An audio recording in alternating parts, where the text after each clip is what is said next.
involvement in the arts engages them in their community, improves self-esteem, and builds the creative skills that are required of the 21st century workforce. Now, today's episode is all about projecting youth in the arts, and the timeless cane craft is a focus on living art. I am Tolokwe Lamidi. Welcome to another edition of the Art Express.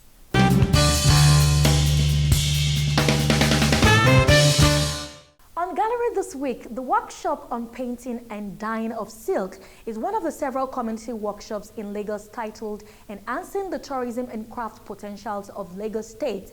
Now, the Women and Youth Art Foundation, led by Peju Laiwola, embarked on a Catch Them Young project last year, working with 5 public secondary schools right here in Lagos. Let's take a look.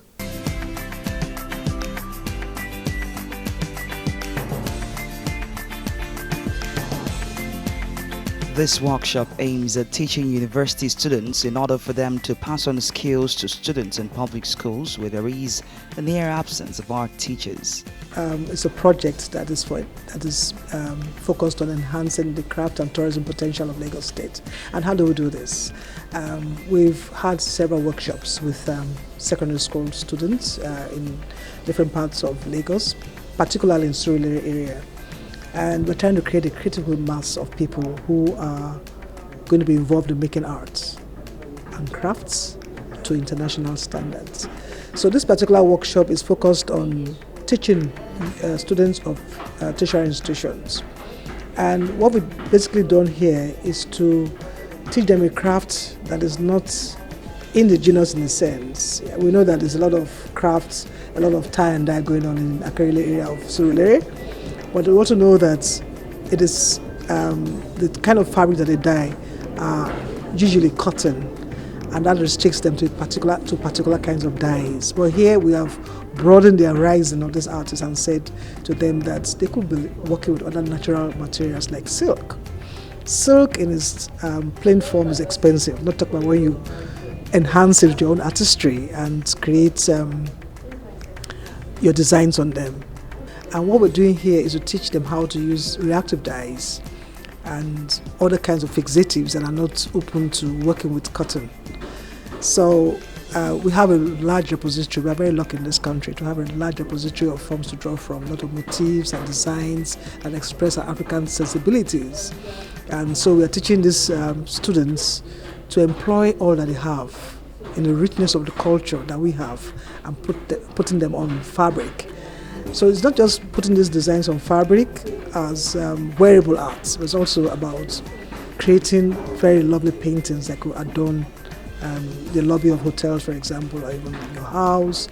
But it's also creating a critical mass of thinkers, creative people who can produce art that can be used to impact the community. So what we're doing basically here is to get the students with their with ideas that have been distilled in the academy, and to use their pedagogical skills to translate these skills that they have into teaching younger students in secondary schools. And some of the participants at this workshop have been involved in the several workshops we've had in this secondary school. We go every Wednesday when they have their community projects, community programs in secondary school. So they go every Wednesday to teach these children different aspects of the arts, 2-dimensional design, 3-dimensional design, and it has really been a very worthwhile experience. Of course, we are happy that there's a lot of money going around in entertainment, but we also know that there's a lot of money in visual arts as well. We have artists that are selling their works for a lot of money on the international markets. Very recently, we heard of a very popular artist, Ben Owong, who sold his work for £1.2 million. And even for local auctions, we're finding that a lot of artists are doing very well. So I would say that the value of arts is going higher and higher. And we're very lucky in this country. We do not really need to sell our name when it comes to the visual arts. We are very well known internationally. From the classical art forms of various cultures like Benin, Ife, Ibubuku. We are so well known. And the contemporary art is just an extension of the traditional art. So the renown it's there already. So I think that it is really worthwhile. We find that a lot of artists that are living off their artistic production, they have their own studios and they're making a lot of money from what they do, and they're able to sustain their families from that. And I think that this is really, really a very wonderful thing. So far, you have to have a plain fabric. If you're using cotton, then you have to have cotton that's 100%, doesn't have polyester. Then you have the dyes, and then you have the chemicals that are used for fixing the dyes, hydrosulfide and also caustic soda. Then you have to have your tying material or whatever material you want to use to create a resist. So you tie the pattern and then mix the chemicals together and apply. Either you sprinkle on it or you dip the fabric into the dye and then loosen the threads. For example, if you're using threads for tying, or if you're using wax for waxing, which is batik. And the whole idea is for you to create a resist, to block out some parts of the fabric and your design emerges. Volunteers and artists have since last year been going to these selected schools to teach arts and crafts. This is a mask, like something in a mask that depicts human consciousness. So this is supposed to show the everyday hustle of mankind, like while he works day and night.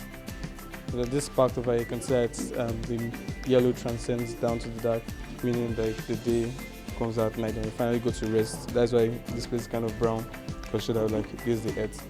And this is at night, well, it's still going to be dark. See how quiet it is. This is supposed to be the food like a crop, showing maize, anything. Then in the end, we have things we want to say in our mind. So it actually goes up in the form of a prayer. So this one I'm done. This is a realm whereby the prayer goes up. So just something to express human belief that every day there's always a hope and they always stand up to rise again. Art is therapeutic. When you are drawing, you start feeling at peace with yourself. You feel good that yeah, I'm creating something. This came from me. Wow, I'm useful.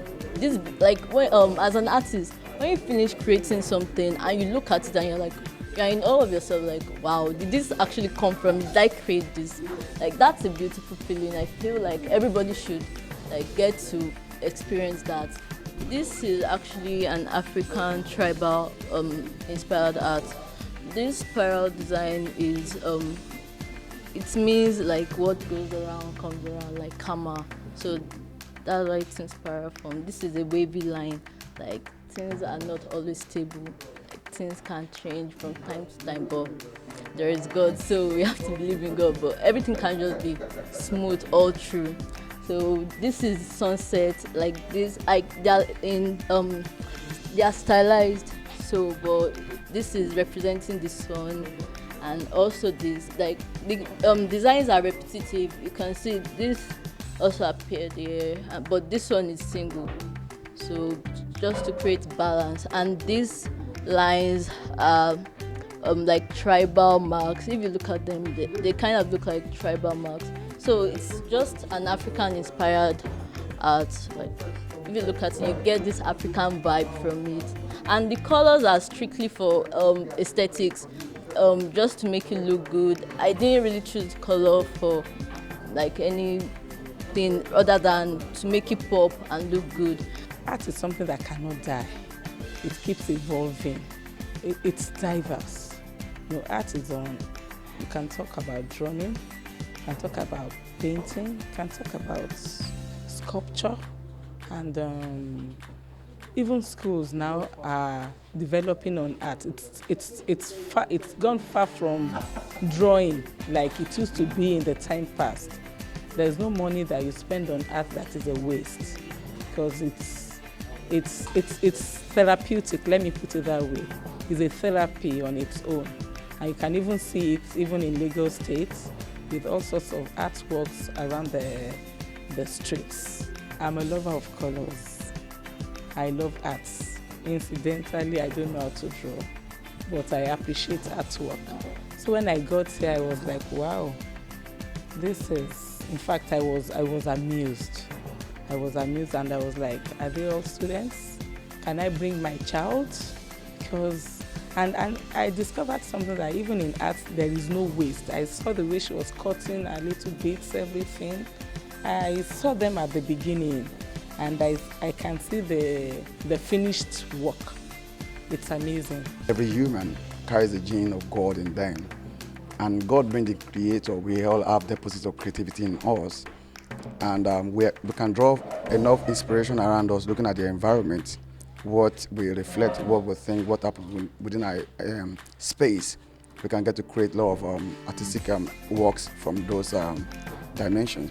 But art in a way has really progressed and really moved compared to what we used to do before. A lot of innovations have come into art and looking at what we do today. Before, people do paintings on the wall, on the caves, people do paintings on canvas. Now people are painting on animal skin. People are painting on silk fabrics. So a lot of things are coming on a daily basis, a lot of innovations are coming. So, and I think we need to continue to seek for more opportunity to grow our artistic expressions. This particular workshop is aimed at shoring up the instructive skills of students of tertiary institutions as they pass on skills which they have learned under the frame of this project.